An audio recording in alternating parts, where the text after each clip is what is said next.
Барлықтарыңызға қайырлы күн. Бүгін бізде ең керемет, ең дәмді пирог, ол лимонный пирогты дайындайтын боламыз. Бұл пирогты заказға немесе қонақ келген кезде ұсынсаңыз болады. Пирогтың ерекшелігі бұл начинкасында, яғни начинкада біз лимонный джем дайындаймыз. Одан бөлек бізден яғни тестісі басқаша болады. Бұған көбіне мысалы песочный тест әзірлейміз ғой, онда жұмыртқа қосамыз. Ал бұл пирогтың тестісінде жұмыртқа қоспай әзірлейміз. Ендеше көп ұзамай біз пирогты пісіруді бастаймыз. Алдымен біз начинкасын дайындайтын боламыз. Бізге бір немесе екі лимон керек. Сізде үлкен лимон болса, онда біреуін алсаңыз болады. Қант, кукурузный крахмал керек. Бірінші лимонның қабығын ашып аламыз. Тек қана лимонның цедрасын алып тастаймыз. Ақ жағын қалдырамыз. Лимонның цедрасын лақтырмауымызға болады. Өзіңіздің керегіңізге пайдалансаңыз да болады. Мысалы, мен өзім медовиктің заварный крем жасаймын ғой, сол кезде осы лимонның цедрасын кішкене қосып жіберемін. Сонда өте керемет дәм береді. Мен кішкене дәм беру үшін апельсиннің жарты бөлігін қостым. Сіздер өздеріңіздің қалауларыңыз бойынша апельсинді қоспасаңыздар да болады. Мен жай ғана кішкене дәм беру үшін қосып жатырмын. Енді лимонды кубиктап тураймыз. Лимонның осындай дәндерін алып тастаймыз. Ол блендермен өткен кезде қазір бір ащы дәм береді, сондықтан алып тастағаныңыз жөн.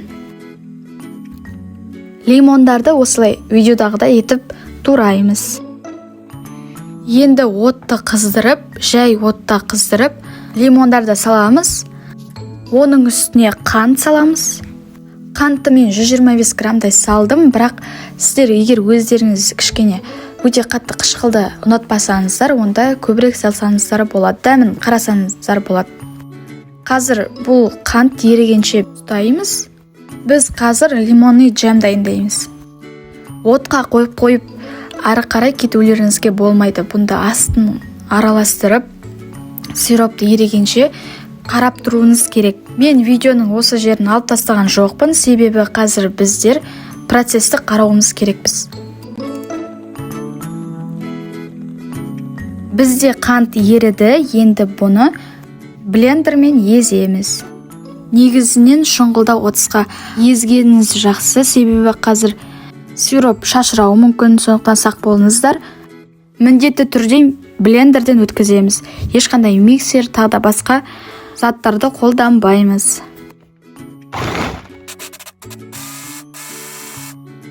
Отымызды жай отқа қойып қоямыз, кейін езген сиробымызды осы ыдысқа қайтадан құямыз. Енді бір ас қасық кукурузный крахмал саламыз. Жақсылап араластырамыз. Егер сіздерде көпіршік пайда болып, яғни сода салғанда көпіреді ғой, сол сияқты көпіріп жатса, ешқандай қорықпаңыздар. Кейбір процестер осылай жүруі мүмкін, бірақ дәмі ешқандай да өзгермейді. Сиробымыз біздің кішкене қоюланған кезде отымызды өшіріп, бөлек ыдысқа аударамыз. Оны бөлме температурасында суытамыз, ешқандай да холодильникке салмаймыз. Лимонның дәндерін алып тастап жатырмын. Бұнда кейбіреулері кетіп қалғандарын алып тастаймыз. Егер начинка сұйықтау болып жатса, онда кішкене крахмал салсаңыз болады. Ал енді қамырын әзірлеуге кірісеміз. Бізге сары май міндетті түрде 72% немесе 82% болғаны жөн. Егер сіздер маргарин қолданатын болсаңыздар, қолдануға болады әрине, бірақ дәмдері басқаша болады. Он керек, онды міндетті түрде ситадан өткізіңіздер.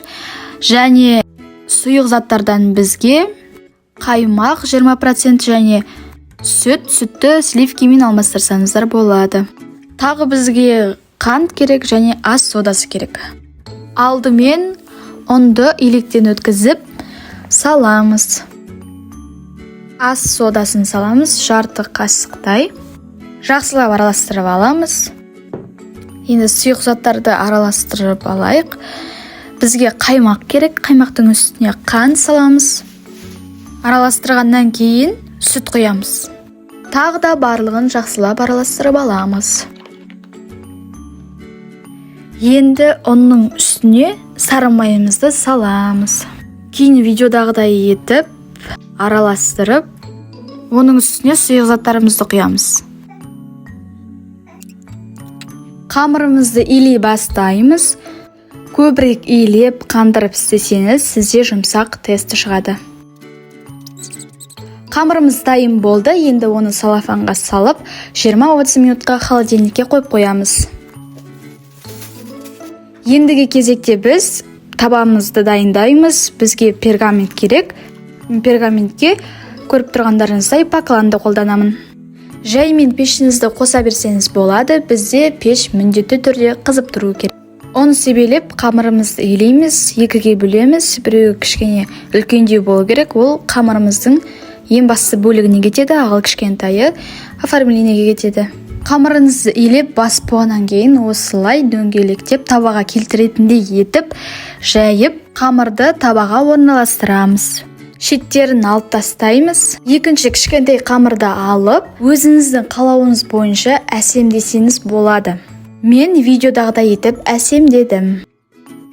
Начинкамыз суды, жылы болса да бола береді. Барлығын әсемдеп салып болғаннан кейін әдемі қылып пісіріп аламыз. Бетіне жолақтарды осылай қоямыз. Егер сізге осылай әсемдеген ұнаса, видеодан қарап әсемдесеңіз болады. Біздің лимонный пирогымыз дайын болды. Өте жұмсақ, өте сочный болып пісті. Егер сізге цитрусовый дәм ұнайтын болса, онда міндетті түрде осы пирогты пісіруіңізге кеңес беремін. Бетіне сахарный пудраны сеуіп, қонаққа бере берсеңіз де болады. Ендеше каналға тіркелуді ұмытпаңыздар. Астарыңыз дәмді болсын. Сау болыңыздар.